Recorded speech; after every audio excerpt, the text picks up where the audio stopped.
Okay, so we're live. Welcome to the Magic Minds podcast. I'm Matt Burke.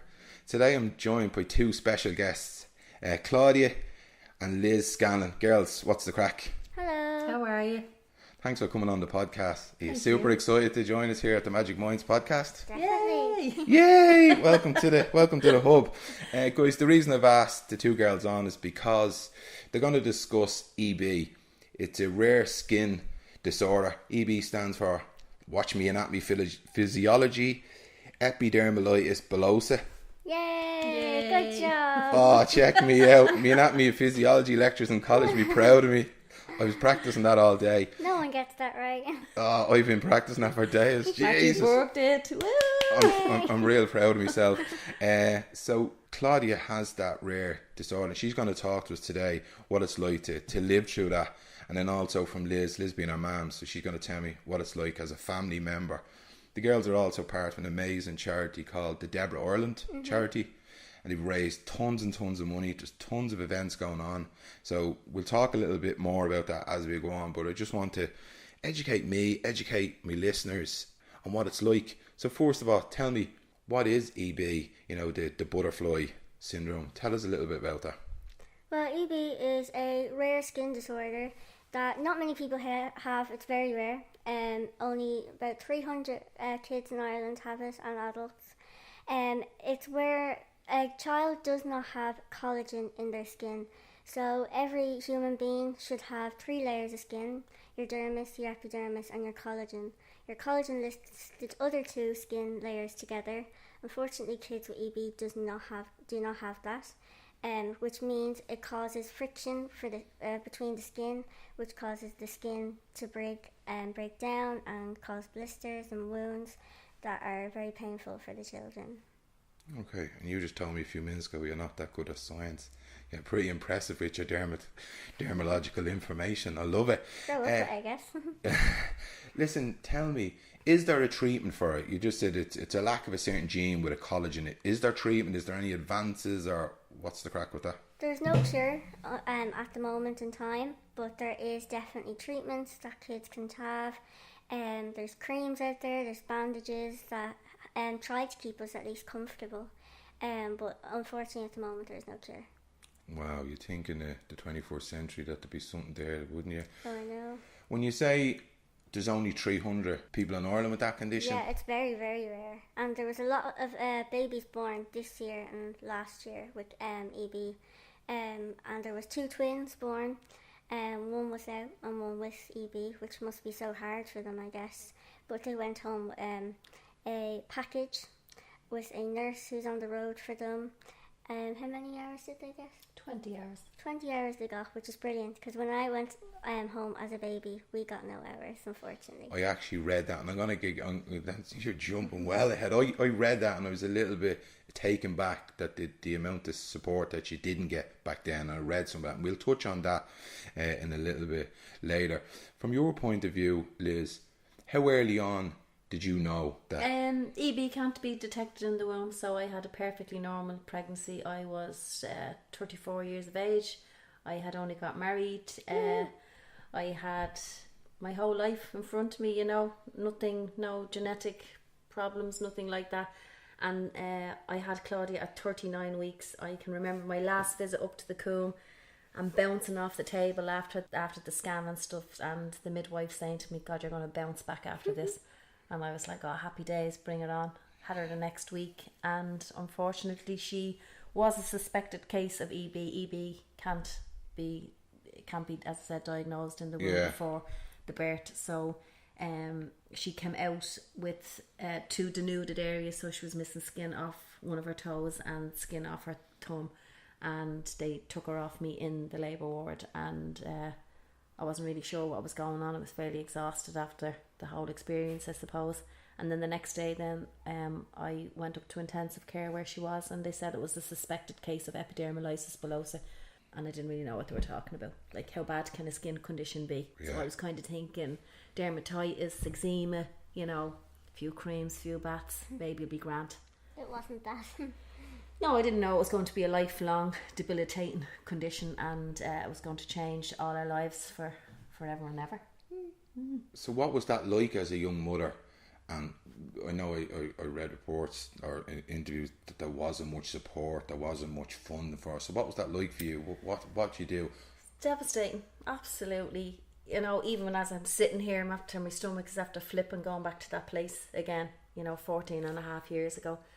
Very lonely, very isolating. No help. None of my friends had kids with any special needs whatsoever. So it wasn't as if somebody could even relate to you. Having a child with a disability, I'd say any disability is like a death. It's not like a birth. People don't know what to say to you. People avoid you. People are trying to do good, but they don't know what to do. And as I said, you're kind of isolated and despair. Like nobody wants anything wrong with their kid. They don't want a hair out of place, and that's fact. That's just the way it is. And society doesn't want you to be anything else but perfect. Yeah, and obviously it's getting worse with social media and all of that. Look at Kim Kardashian, you know, it's just, it portrays the total wrong, you know, idea of what's perfect and what's not. Like, you know, I've read Claudia completely. It's all about the inside that counts. The exterior is irrelevant. So what support did you have back then? Was it just family, friends? I know I listened to an interview and you says, I'm just taking it home. And I could hear in your voice resilience, strength of character. I was just like, she's a woman that knows what she's... Stubborn. Yeah, that's a nice PC way of putting it. But no, you could hear there's balls in your voice. You were like, she's coming home with me. So, well, you see, that was the turning point. I'm a middle child in a family, and I never really had any need to really step up to the mark before. I was fairly happy-go-lucky, you know, even-keeled type of person. And then you're faced with this massive, massive challenge in front of you. But then, I suppose, motherhood kicks in, as in, she was my child, and I would be her advocate, regardless. No. And regardless of what happened, or, you know, I needed to step up to the mark. It was then that I realised that I had something else to tap into, and I tapped into my resilience, and I tapped into the strength that I never ever knew I had. Now, in fairness, people say today, like, you know, you're very strong. It's just feisty. It's a character, that's what it is. But really, really, what else do you do? You know, you're a parent. Would I give it back in the morning? I'd give the illness back in the morning. I wouldn't give Claudia back. We never chose this. It's not something that we wanted. I can't say that I was over the moon, because I wasn't. But you have two choices. You fight or you fly. I decided to fight for every single thing that she needs to give her a quality of life. It must have been really difficult, you know, being such a rare disorder. There's no research, there's no, like, you know, now you can just Google shit, you know, how to do this, how to do that, what's the treatment. It must have been so... Well, there is loads of stuff. There is research going on. Even 14 years ago, you know, within the last 14 years, they've isolated the gene.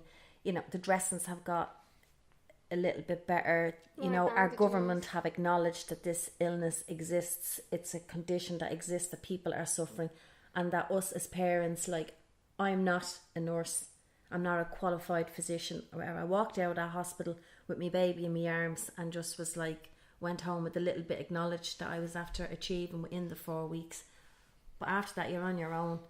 And that was kind of when they very subtly gave me a leaflet about Deborah Ireland, because it's up to yourself whether you want to get involved or whether you want to contact them. And I remember making the call and saying, hey, how's it going? How do you get involved? And they just were like, could you tell us your relation to the charity, or how did you find out? And I just said, I just had a kid with it there 4 weeks ago. And they were like, and it's like nobody is supposed to know, but obviously it leaked out some way or some, and they were like, oh my God, are you that mother that just had the child with EB? Because I'd say there was a gap of maybe 8 or 9 years. Now, when Claudia uses the statistics of 300 people, there's 300 people with 3 different types of it. So a simplex form, you can live a relatively normal life. Okay. I'm not saying they don't suffer, they do suffer. Yeah. Junctional, the babies don't last. Unfortunately, they pass away normally within the first 12 months of life. And Claudia has recessive dystrophic, as in it's a recessive gene. So it's very hard. She's actually living with the worst type that you actually can live with. Okay. And within that, I'd say there's only 10 cases in Ireland. Wow. So we narrow it down really to the stats. Yes, I get really... It's really... Wow. Yeah. Like, I'm the only child in Dublin with my form. And then there's not even, like, up to 2 children with the same form in in one county, I guess. You know, it's one person per county, I guess. Well, does Casey's no? Yeah. Casey, yeah. No, Casey. There's a little girl that lives in Clondalk, and there's 2 sisters that live over the north side. Yeah, still But we very wouldn't call rare, the north side Dublin really. No. Oh, Oh, not supposed to gee. say that. For all the Northside fans out there, yeah. I don't condone that. I might agree with her, but I don't condone it. Sorry. We're here in the Liberties Southside Yeah, till up we the die. Libos. Up the Libos. I love the Liberties. Claudia, give us an insight what it's like to live with EB. It's so hard, you know. I'm 14 now, and I just want to live a normal teenage life, I guess, like everyone else. But it's definitely hard too. You can't do as many things as other teenagers can do. Like my hands are eventually going to fuse, and I won't be able to hold many things, which people mightn't think is that hard, you know. But it's like someone being born normally and then going blind, you know. You're taking away that privilege, I guess. But I won't be able to hold things eventually. But there's definitely things out there, you know, that will help. But it's so hard. I go through pain every day. The itch, it's just so hard, and then I'll cause damage to myself, you know. So there's no real way around it, you know. You just kind of have to live with it, I guess. So it's very hard. What is your daily routine? As in, do you have to get band? Like at the moment, you're wrapped from head to toe, kind of, or shoulder to feet in bandages. Is that a daily thing, or what way does that work? Every second day, except for the weekends, I get a 3-hour dressing change by my nurses, Maria and Helen. Love you, girls. But during other weekdays, I only get what's needed to be done. So essentials, say my neck and other places that have been damaged overnight. So I do get a break, definitely. But other days, you know, there's still school to be done. Get up at 7:30 in the morning. Well, try to, anyway. Terrible morning person. But, you know, school, then dressing changes, homework, and then, you know, bed, I guess. But, yeah, it's tiring, I guess. Definitely tiring. Wow. It's not an easy day to start on. We just only have to get out of bed. Fair play to you. I work out in the National Rehab, you know, and people think, oh, it's a really sad place out there, but it's not. It's a really, really lovely place. Very progressive, very gratuitous. It's very positive. And when I looked at your videos, and I'm sitting here with you two guys, you always give me that back. How do you create that? Like, is that just, as you said, the resilience? You just either have it, you don't, or how do you... be positive, you know? You can't let it get your life down. Can't control your life in a way.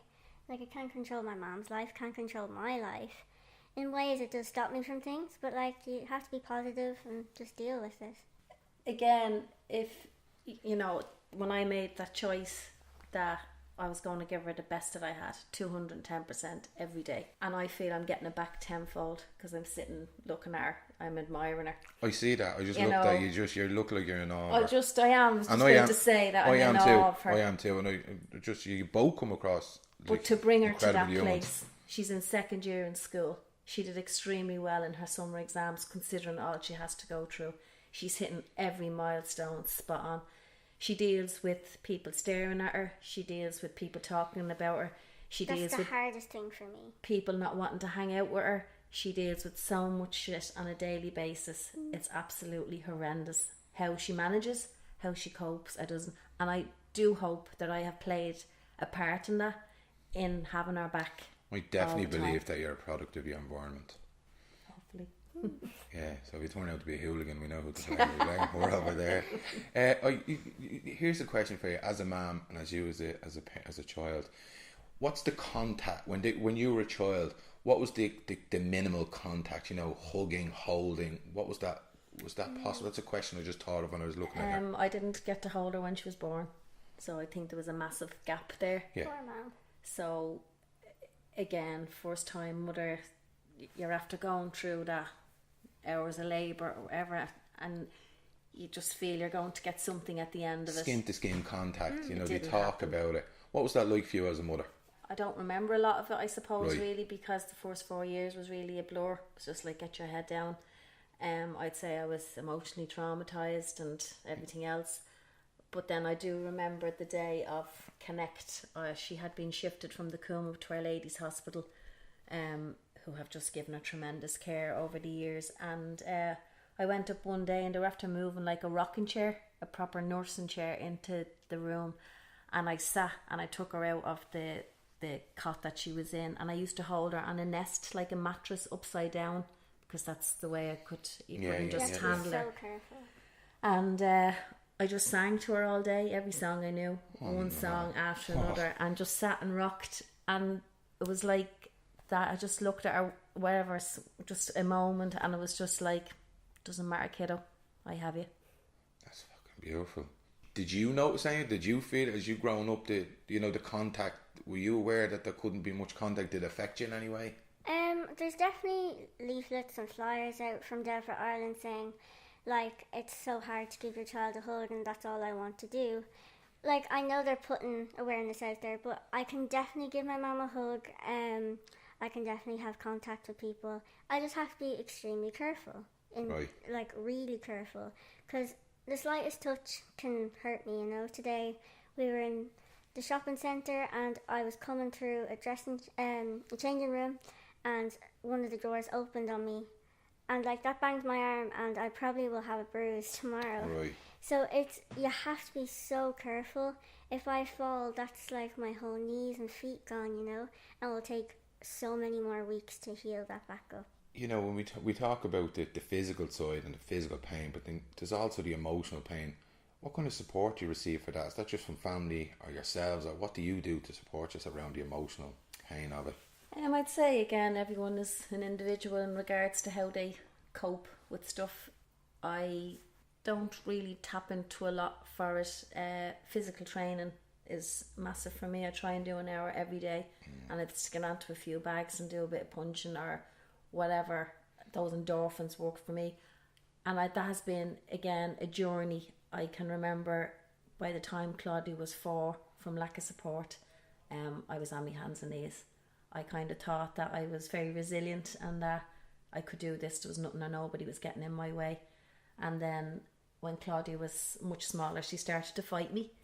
And I was very bold child. There was a day which was a turning point that I was trying to get her into the baths to get her dressings done, and she didn't want to get in, so I held her down on the floor and I cut her clothes off her with scissors, and she was fighting me and I was fighting her. And I remember her dad coming in, and I physically couldn't get up off the bathroom floor, and I just said to him, I need help, I need support, I can't do this.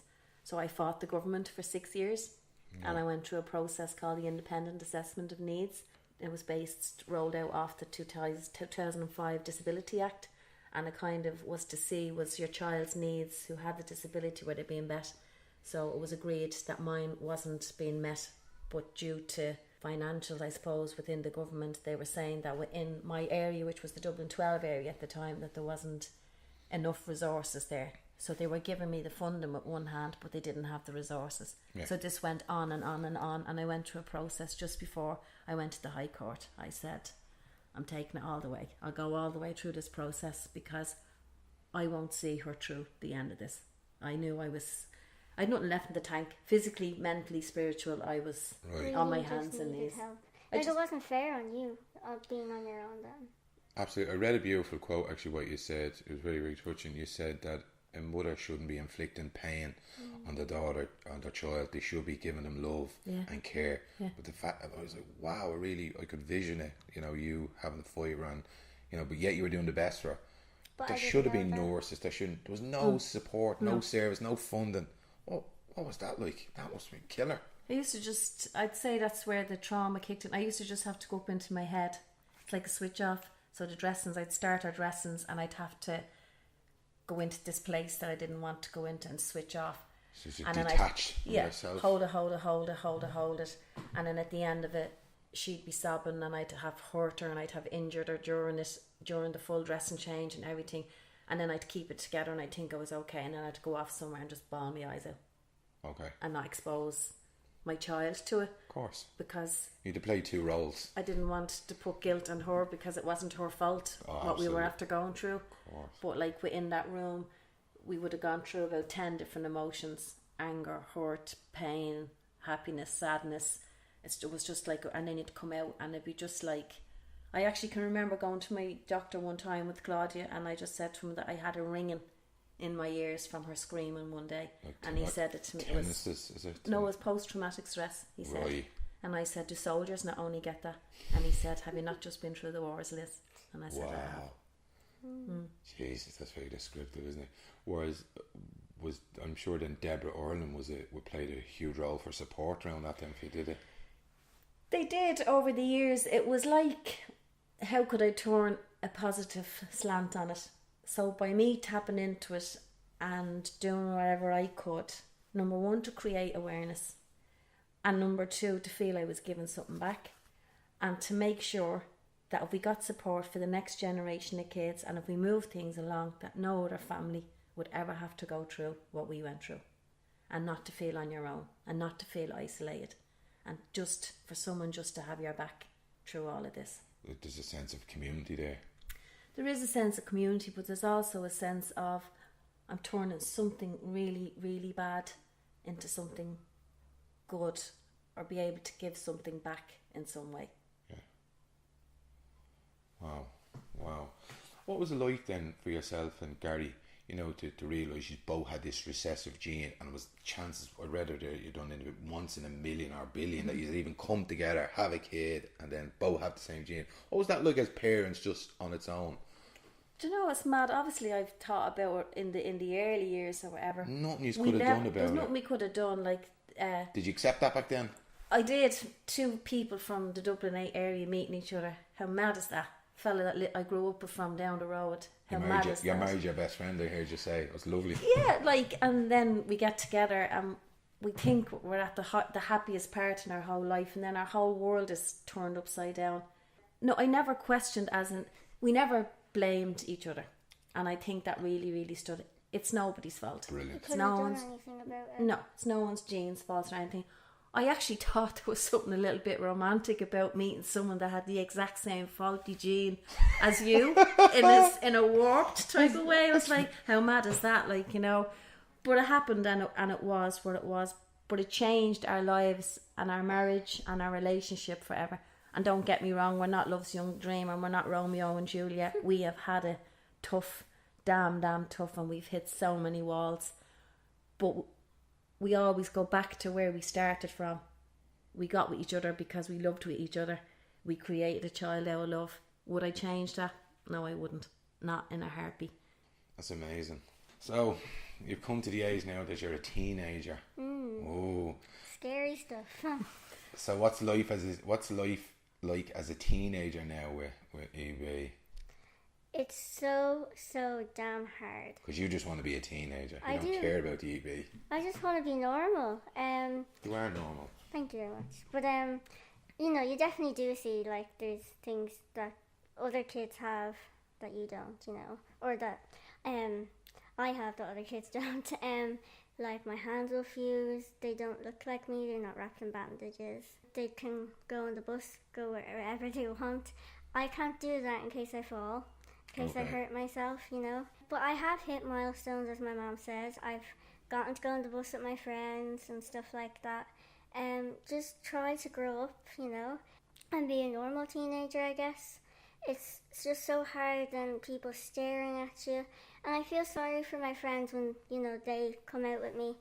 Because I do say stuff to kids and I'm like, this isn't right, stop staring at me. And I feel that they might be embarrassed, they're like, just come on, just walk away. But as a person, I can't do that. I just don't let other people do that to me, It messes my head up. It's so wrong. You can't stare at someone. It's not right. I'm not an attraction at a zoo, I'm not an ornament that you can look at. Exactly. And seeing kids that can be afraid of me, it's quite upsetting, and I do go home and I cry. It's hard. But it's not nice. It's not nice at all. I just want to be normal, go out and not have 20 people that day look at me, That's usually how many people who look at me. But I have to say something, I can't just let them walk away. And what are people's reaction then when you say something? What do people generally say? Do they be embarrassed or? Well, kids, I don't mind sometimes, 4 or 5-year-olds. They don't know. It's not their fault. And they're just curious. But we're kids nearly my age, or a little bit younger, say 9 or 10, they just need to cop on. And like, even if the parents are standing there, they don't say anything. They just stand there and let them look at me, you know. That's not nice. And I have to say something. Like my birthday, I remember there was kids across the table from us, and they were looking at me, and I went over to the mum and I said, "You have to stop your kids. Like, it's my birthday, like, you can't just ruin my whole day, like, it's not nice." But a woman came up to me today and what did she say to you? What did she must have been mortified. Well, she said my kids weren't looking at Well, me, watch your kids but then. I clearly saw them, like, for about a good half an hour. You're a looking at feisty me. one. No, I just don't let them walk away. It's just Deadly. wrong. But a woman came up to me today and she was really nice. But sometimes it's just it's not someone else's business, you know. Yeah. She came up and she said, "Hope you don't mind me asking, but what do you have?" Like, if my mom wasn't there, and I feel if my mom was there, she wouldn't have said anything. But I was on my own, and she comes up to me and asks me, and I didn't answer. I said, "Sorry, I can't tell you that," because it wasn't her place or time or her business, you know. That's absolutely terrible. I do often sometimes be out doing outings with some of the patients. We go to Lidl, we work on independent skills and having a look at in the shop. Best place ever. Yeah, I love it. And people, like old ladies will come up and say, like, "What are you doing?" And they'll have the badge and what are you in the hospital for? And It's like, none of their business. none of it. I just think it's really rude sometimes. Like, Jesus Christ. And they already have this sense of everyone outside is looking at them and they don't feel normal. They don't feel like they're accepted in society. And then when old ladies come and say, "What's wrong with you?" Making it harder for them. Yeah, it's difficult, isn't it? People That's the hard part. But I don't mind some people, like, out of curiosity, saying it in a nice way. But then there's certain places that you can't just... Like, there was people sitting beside me and all, and she still comes up to me and asks. But we were going to the hospital the other day, me and my nana, and the taxi driver was really nice, and he says, "I hope you don't mind me asking, and you don't have to answer this if you don't want to. What do you have?" And I didn't mind him asking me. He was just curious and he wanted to know what it was. And then he said he'd donate €10 to the charity. Oh, lovely. So you can put awareness out there for some people, or then you can just tell them to shoo, go away. It's the way it's saying, isn't it? People can just be so inappropriate, can't they? Yeah. What is it like for you then, Liz? Oh, it's heartbreaking. For her now as being a teenager? Because the EB is just a small part, because at the moment hormones, life is just more important than EB. So you must be pulling on the reins trying to hold her back.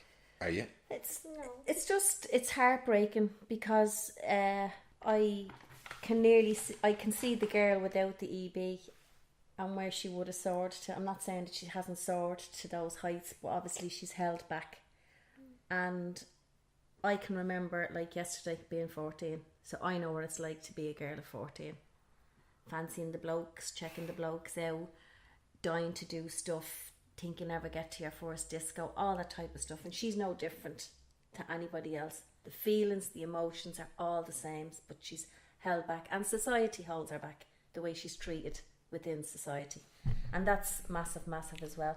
There's days I just look, the heat there the last couple of weeks now, it's fabulous for some people.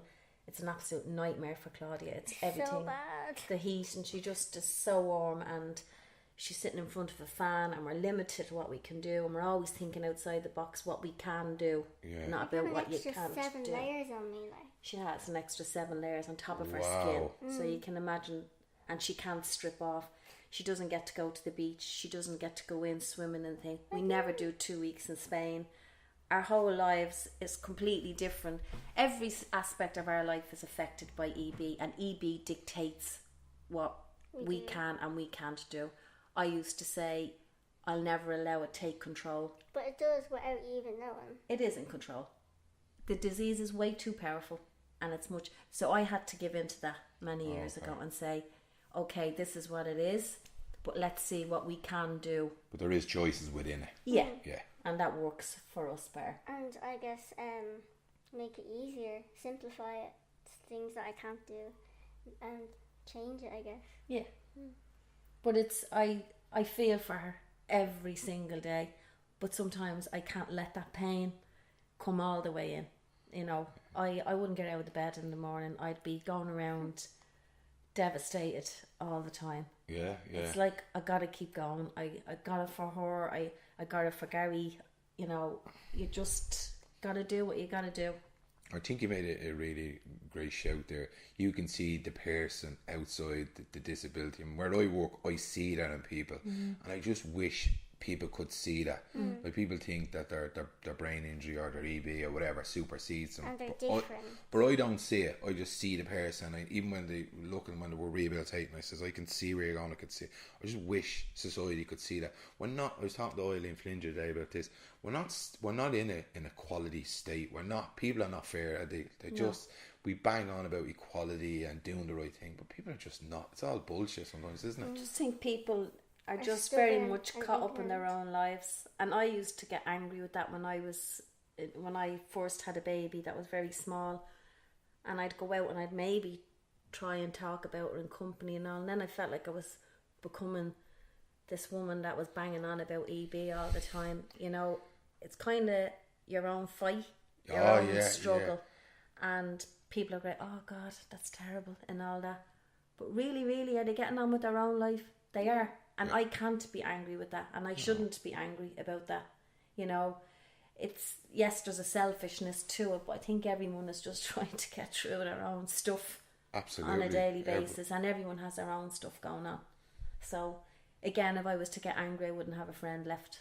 I wouldn't. I'd be burdening me on top of people all the time. I know where I can, you know, my mother-in-law, my family are just they're my support mechanism, and without them I would be lost. You know? Family. It really boils down to that, Yeah, doesn't it? The it family. does. Same with me. Like, I have to have people there to support me as well, to talk to, like my two best friends. I was Like, just about to ask you that. yeah. You must have really, really good friends. I have two really, really close friends. Who that are they? Can we say their names? Yeah, Olivia and Emma. And they're so close to me, and I can talk to them about anything as well. And like, even if I don't want to, they'll get it out of me some way. Like, I know you're keeping something from me, but it's great that I have someone to talk to. Definitely. Daddy, they sound like good kids. They're exceptional young girls, and they're going to go on and do wonderful things in their lives. You can see it already at a young age. And it took Claudia a long time to establish friendships. I believe, only saying this to my daughter's mum. Water finds its level. You know, we surround ourselves. We're the average of the 5 people we surround ourselves with. So if they're good people, then it's obviously a reflection of who you are and what you're all about. Yeah, because she was left behind. So You many know, times. The kids that she kind of grew up with are moving at a different pace. Not invite me to things and stuff. Like, I have definitely lost friends from things, and they just tend to forget about me in ways. And that was a hard part for me in school. How did you deal with that? Oh, I was so sad. I'd come home every day crying, you know, which was an awful thing for me. I shouldn't have to go through that on top of what I go through already.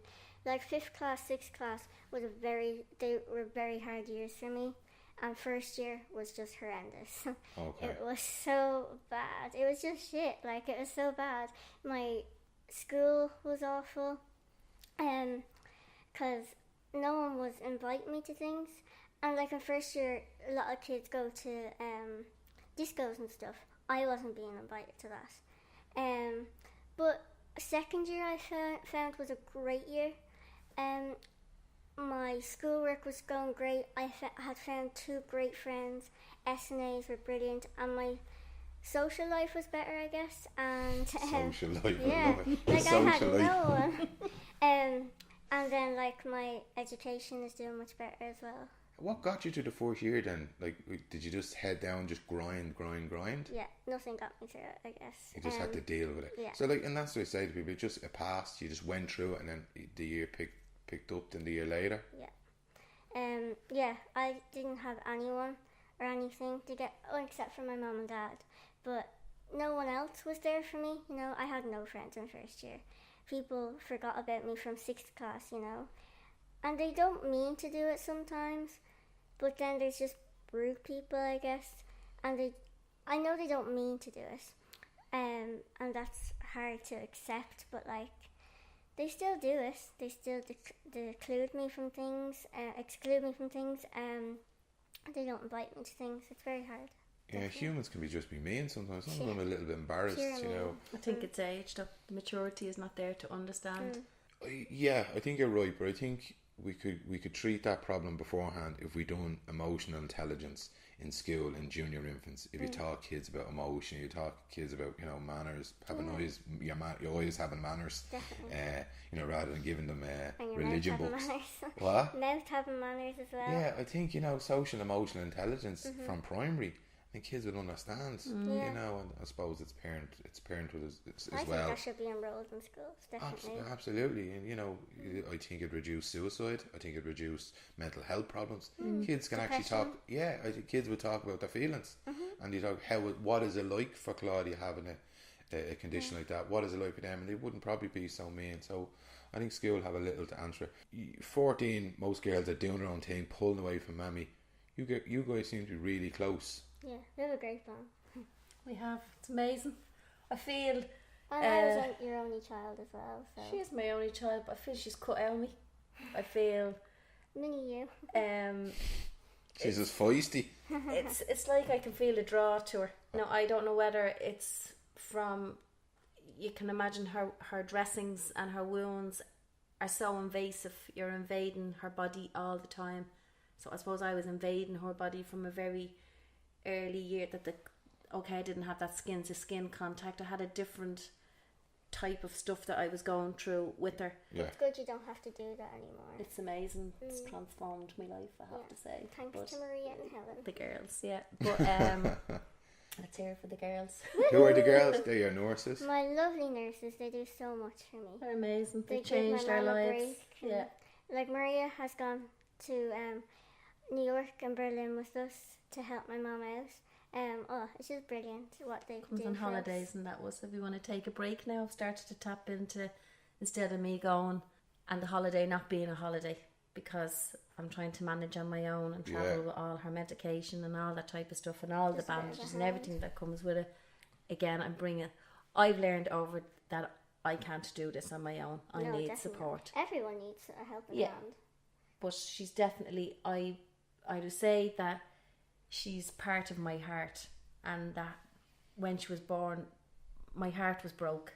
It will always be broke because of what happened, but that connection is just, Doesn't mean you don't love me the same. no, I love you so much, Yeah. you know, but the connection is huge, I think, because of the level of care, and that I'm her advocate, I'm her advocate there, that I need to be there for her 24/7. I need to listen, not only More physically, mature, I guess, in that we have that yeah, relationship. emotionally. Yeah. I keep, from the time she was small, tell me, doesn't matter what's going on in her head, what she's going through, she can say whatever she wants to me, and I'll just listen and not judge. She was there for me when no one else was, I guess. Well, always. I think everyone should take a little leaf out of that. Listen and don't judge. Suspend judgment. We all just And spend time with your mom, for God's sake. Teenagers, listen to me. Because I don't want hugs anymore. I love hugs. yeah. Well, yeah, you gotta hug it out, don't you? Yeah, absolutely. Yeah. yeah. There's not many 14-year-olds now. I know there's a couple of girls I work with, and their kids don't actually want to even be in the same village as them. Never love mind to hugs. be sitting in the same chair. But we Hugs have are the great best fun, thing. you know what I mean? It's I not said- as I if said Have a it's, bit of a laugh. you know, Not we serious. laugh. I don't know if anyone read the book Wonder.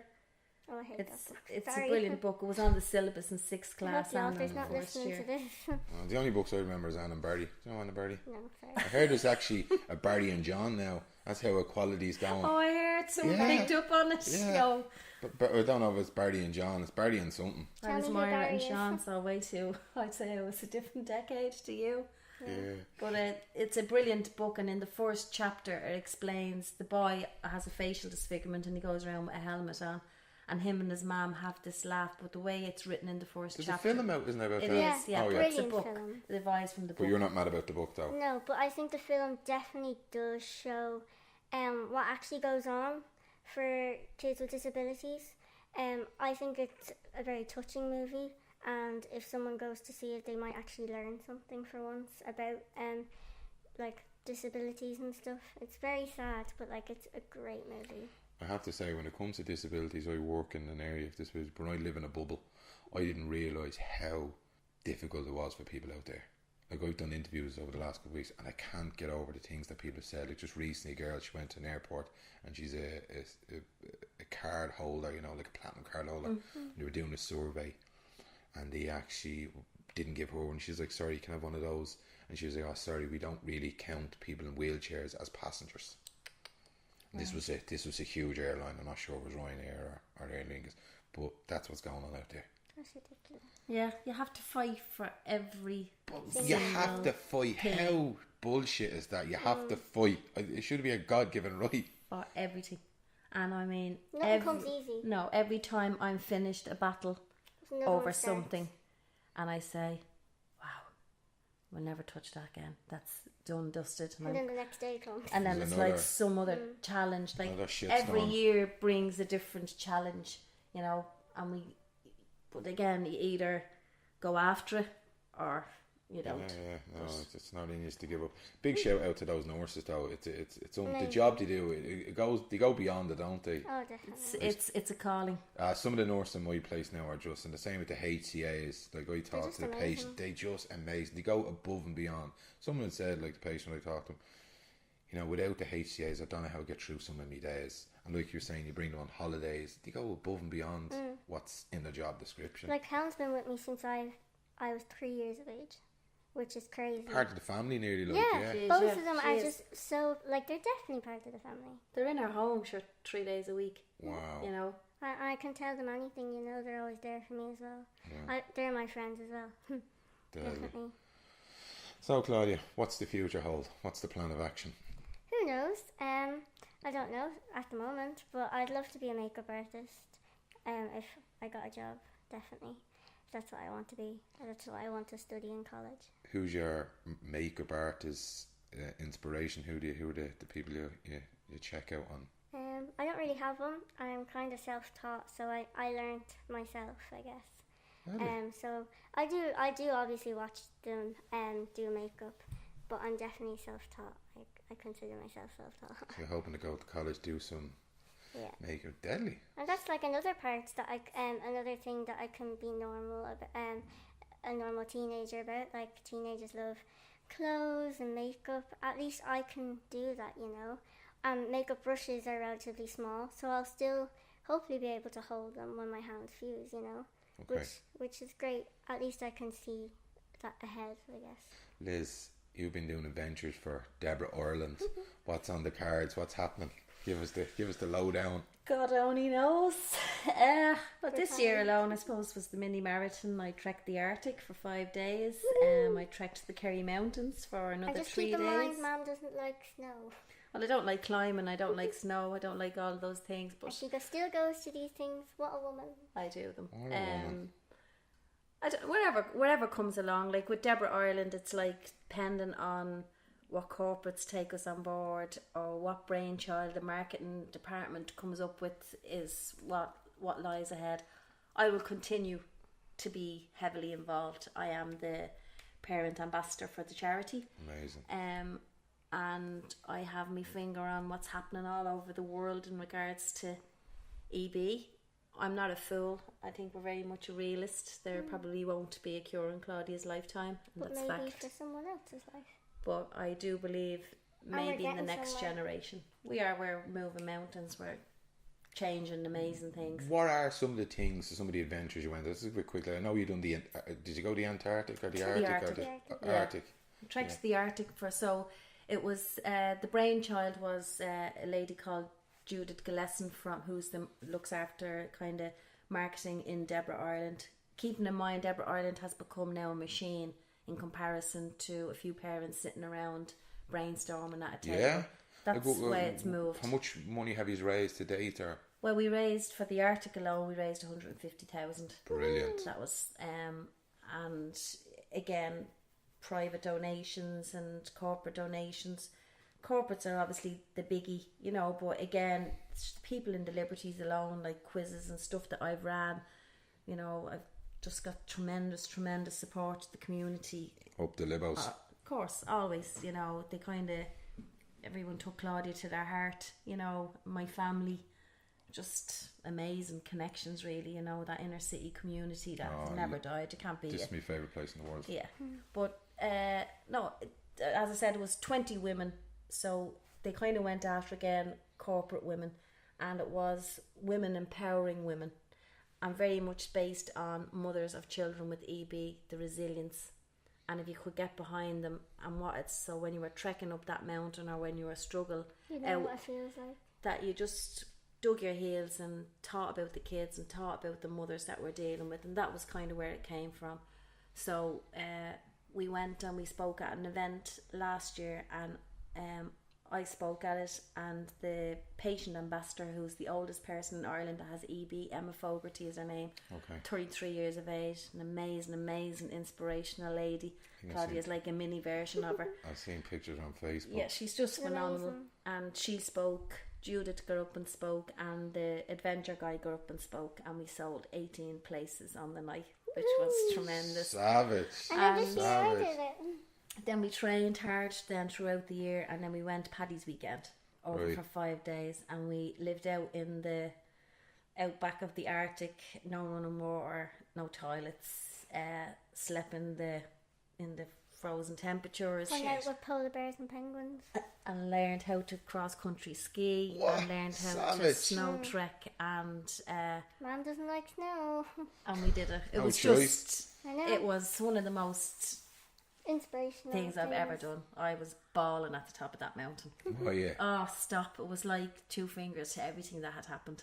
Like, doesn't matter what holds you back. Look at me, you know. Yeah, check me out. Because I doubted myself so much. Did you? Oh, yeah, I did. I just, you know, the training was hard, and I was like, what if I can't do it? What if I'm holding the crew back? What if I just can't do it? And I was just... Polar bear eats me. Yeah. yeah, all that type of stuff. I'd Or be if I was to fall and break my arm and not be able to care for Claudia, that That's what I defeats was the scared whole about. purpose, you know, Yeah, if I was to yeah. damage myself. I was terrified Mom come home with a broken arm for her birthday. Well, I was 50 the day I flew home, and I didn't want to go because I wanted to spend my 50th with my family. It was the best thing I ever did. I'll never forget my 50th. It's the best birthday I ever had in my whole life. It Yeah. was brilliant. Yeah, I could celebrate my birthday at any time, but to celebrate it with those 20 women, they were inspirational. We're mates for the rest of our lives. Check out Girl Power, eh? Yeah, there's 2 trips next year, next March. It was so successful this year. And just all women. Yeah, there's only 2 spaces left. And we two also of them. got 2 more people at Inspire Fest this year, didn't we? We did. That's on the back of you, Mrs. Talking. Yes, deadly. So if anybody listen here, get on the Deborah Ireland on their website. You also have a Facebook page. Yes. On YouTube, there's loads of videos on YouTube. Yeah, I've been watching them. So so donate, get on, get your support, and that's really what I wanted you on as well. This EB Awareness Day, EB Awareness Day, when's that? 24th of October. 24th of October. What do people need to do for that? You Just give need loads to of money. Text in 50300 and get your butterfly tattoo now. Yeah, so it's like so the campaign is like butterfly tattoos, artificial obviously, and you put them on, and then you release your butterfly kind of on social media and in any shape or form. But whether it's, you know, having a cake sale or I did something that in my bigger than school, that, or and we raised €625. My class did for Deborah Ireland this year. just to create awareness. Like the butterfly is the symbol for adults and children with EB, and it represents them because their skin is as fragile as the wings of a butterfly. Some description. Yeah. It's a good subscription. Not subscription, gee. It was subscribed to the website and described and give you money and description. Yeah. Gee. Jesus. Description. Come here. From this interview, what's the one thing you would like people to take from it, Claudia? Well, I guess get the awareness out there, so we can raise more money to try and find a cure, hopefully, and also to not stare, I guess, as well, and treat any person with DB equal. But yeah, definitely get the awareness out there, definitely, so we can raise more money Absolutely. to fight off this terrible disease. Well done. That sounds brilliant. Liz, what would you like people to take from this interview? Yeah, I'd be all over the awareness, which I think is getting better. But I think from a mother's perspective, that if there's women out there who have a friend with a child with a disability, We need to comfort them. And tell them they're okay. Don't always think they're doing okay, because it's hard. It's very, very hard. And that loss of not having the expected healthy child is huge. It's, you know, unless you're living with the child with a condition, you'll never know the heartbreak. So just maybe every now and again, just tap in with them, just to see, are they okay, and just to let them know that they're not on their own, that they have got, you know, someone decent there behind them. Lovely. Right, I think I took up enough of your time. Give your old man there a high five. Why the high five? Give me a Give me now a squish. Give us a squish. Do you know what? I was absolutely shitting you coming over. I was really nervous, right? Because I was Don't worry. No, your mum, you're nice. You're a nice person. I was worried, you know. I seen you, and I think she's a remarkable human being. I really want to talk to her, Claudia. Thank you. And I looked at videos, and I started getting a bit emotional. I said, I hope I don't cry in front of them. But there's no way I could possibly cry here today or this evening, because she's just oozed resilience, We're not positivity. here to send out sob stories. No, it's just not a place. And like in my own job, I don't cry because it's just a positive, gratuitous. It's a good place, you know. Although it's a difficult position where you've got a disability and it's as serious as anything. But it's not a time to be sad. It's a time she's to be a wonderful young girl. Wonderful, and I don't get that. I don't see the disability. I just see you. And you're an incredible human being. I think that's her gift that she brings to this world. Yeah. When you meet her, it's fairly uplifting. I didn't feel one bit emotion. No, I and think you powerful. go away saying, I'm not saying that you minimise your own stuff, No. but you're nearly like, do you know what? Just get on with it. This is life. Yeah. It's deadly. So look, thanks very much for coming on the podcast. Thank Thanks you for very coming much. to me gaff in the Liberties. Thanks for having us. Up the Livos. Can we do a few shout outs? Oh, will you? I usually do. Who are you going to shout out to? I usually do a wrap up, but go on, go for it. Right, let's do Dad. Let's do it. Who? Dad, my dad. Gary. Gary Scanlon. Carmel Scanlon. Nana Scanlon. That's Nana Scanlon. Bailey Scanlon. The dog. The dog. That's Love the you, dog. Bailey. Shit. Olivia, Emma. My nurses Maria and Helen. And Megan. Megan's my other nurse. And who else do we have? And the whole family. The whole family. We love you guys. We love you. Bye. No one gets away with getting a shout. Girls, thanks very much. I'm absolutely buzzing. Thank you. Okay, so that's it. There's another episode done and dusted. I hope you enjoyed that. I absolutely loved it. It was an amazing opportunity to sit with two incredible human beings. Like, I just can't get over the strength of character. They're unbelievable. Some of the insights that Claudia and Liz shared, it just blew my mind away, you know, how resilient, how positive, how grateful they are in life, you know, a really strong and amazing family. Yeah, as I said in the interview, I was a little bit nervous when they're coming over. So, you know, you think it'd be a sad time, you know, sharing those stories, but they just have this aura about them. You know, it was beautiful when she talked about her friends, the two friends of hers that she has, you know. But I think their friends are lucky to have Claudia as a friend. She's an incredible human being. Brilliant young one, brilliant. And just was the crack. It was a really, really beautiful interview. Again, I'd just like to go over a point that Claudia made there. You know, if you've got kids, please teach them manners, and their eyes manners, to not to be staring. Teach them about disabilities. You know, people with disabilities are just like everyone else. They're just humans, normal. They want to be included. They want to go to the parties. And that came true with Claudia. Claudia's just an amazing young lady.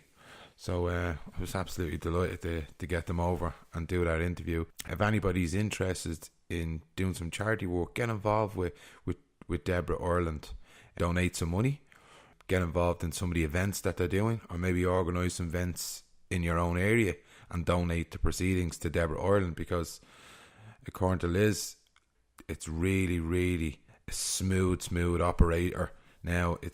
And they're doing a lot of amazing work, and Liz, you know, shoots from the hip, and if it wasn't up to scratch, I'm sure she'd tell me all about it. And she's on the committee, on the board. I can't remember what she had said to me, but she's a vital cog in the wheel. So get involved. I think it's an amazing charity. So donate some cash or get involved. Simple as that. As always, I'd like to thank Niall Riley from Rooney Media. If you need any graphic design stuff done, check those lads out.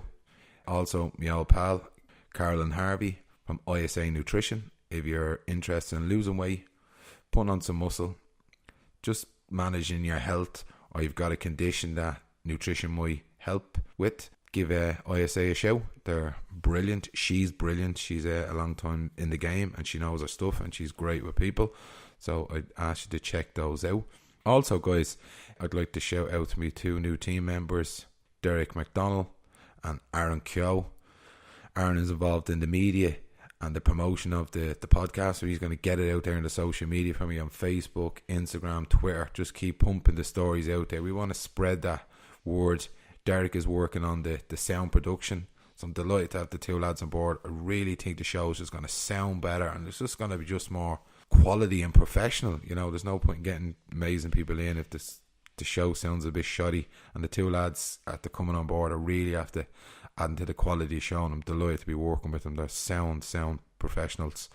I'll ask you to please share this with family and friends. Also subscribe on iTunes and leave a delicious review. Reviews will get us up the ranking, and that will give us more publicity and promote the shows and promote these people's stories. I really want to get people to hear about Deborah Ireland and the charity work that they do, and also hear Claudia and Liz's story. And by leaving reviews we can get the show heard. So please leave reviews and share with family and friends. We're on iTunes, we're on Anchor FM, we're on Podbean and Spotify at the moment, so check us out. As always, I'll ask you to be mindful of being kind to yourself, kind to your family and friends, and again, be kind to people with disabilities. You know, understand and be empathetical to their struggle, just like any other human. You know, it's not just all about us. Think about the other person. So wherever you are in the world, look after yourself, mind your little self, give yourself internal hugs. Take care. Thanks for listening to the show. Bye bye.